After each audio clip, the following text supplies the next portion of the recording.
Hello and welcome back to the Shutter Sports Refresh. This is the weekly show that breaks down all of the most important news in sports for you. I'm your host, Finn Noel, and let's get right into the episode. We'll kick off this episode with the biggest football game of the year, the Super Bowl, which went down on Sunday. Facing off in this matchup were the New England Patriots, led by second-year quarterback Drake May, and on the other side were the Seattle Seahawks, led by their quarterback Sam Darnold and Offensive Player of the Year Jackson Smith-Njigba.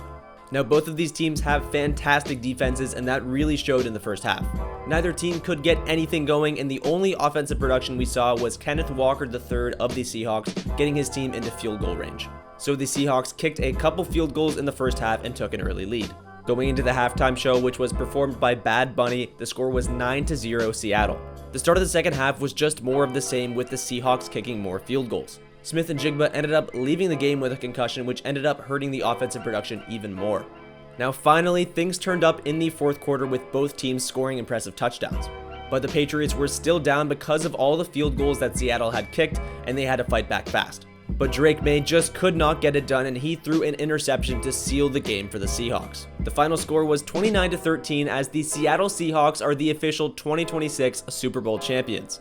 Congratulations to the Seahawks, who won their second ever NFL title last night. And congratulations to Kenneth Walker III, who ended up winning Super Bowl MVP. Now, this week has been full of worldwide sports events as the Winter Olympic Games have started up as well.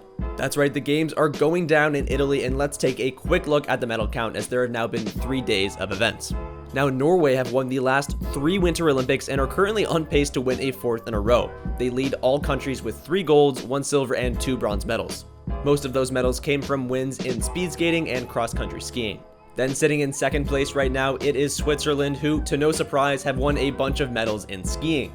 They have nearly the same amount of medals as Norway, just without the bronzes, so 2 golds and 1 silver for Switzerland. Now, another country who has been dominant and actually has the most total medals in the entire tournament so far is the host country, Italy.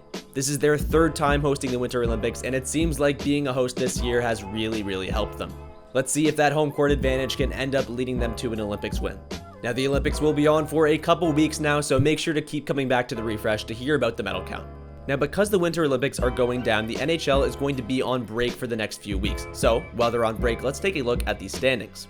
Starting off in the Atlantic Division, it is the Tampa Bay Lightning who are on fire. They won their last 5 games and now have 78 points. Now, the Atlantic also has 4 other teams currently in playoff position, and they're all within 3 points of each other's in the Montreal Canadiens, Detroit Red Wings, Buffalo Sabres, and Boston Bruins, all playing some great hockey. Moving to the Metropolitan Division now, it is the Carolina Hurricanes who are on a 3-game win streak of their own. They're followed by the Pittsburgh Penguins, New York Islanders, and Columbus Blue Jackets, who have come out of nowhere, winning 7 in a row. They're now at 65 points.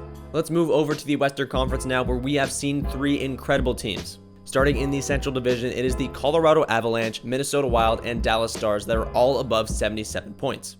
And the Utah Mammoth are in that 4th playoff spot at just 64 points. Moving to the Pacific Division, it is the Vegas Golden Knights who sit on top with 68 points. The Edmonton Oilers, Seattle Kraken, and Anaheim Ducks have 64, 63, and 63 points respectively as well. We'll give you more updates on the NHL when they come back from break after the Olympics. And while we're on the news of hockey, we might as well check the PWHL standings as well, because they are also on break. In first place is the Boston Fleet, currently at 30 points, followed by the reigning back-to-back champions Minnesota Frost. The Frost currently hold the top 4 point scorers in the entire league. Their offense is just impossible to stop. And the other 2 playoff teams are the Victoire de Montreal and the New York Sirens. And for our last piece of news this week, let's take a look at the NBA, because its trade deadline went down in the past few days, and it was pretty crazy. The first big trade of the deadline saw the Memphis Grizzlies ship out former All-Star Jaren Jackson Jr. to the Utah Jazz. Memphis has decided their team just isn't good enough and is headed into a rebuild, whereas the Jazz are looking to be one of the top teams in the NBA next year. Now, the next big trade to go down was a shocker. James Harden of the Los Angeles Clippers requested a trade from his team out of nowhere just a few days before the deadline, and he ended up getting sent to the Cleveland Cavaliers in return for another former All-Star in Darius Garland. It's rare you see a 1-for-1 swap like this, but this trade seems like a win for both sides. The Clippers pick up Garland, who is 10 years younger than Harden, and reset their timeline a little bit, while the Cavaliers pick up James Harden, who is still pretty darn good right now. The next big move was the Washington Wizards trading for forward Anthony Davis. Now, if you remember, just a few weeks ago, the Wizards also traded for former All-Star Trae Young. Now, although Young and Davis are injured this season, it looks like the Wizards are trying to compete as one of the best teams in the NBA next year.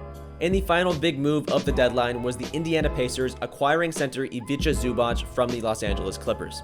This will be a big move for the Pacers, who, after just barely losing the NBA Finals last season, are taking a year to reset before trying to compete again next year.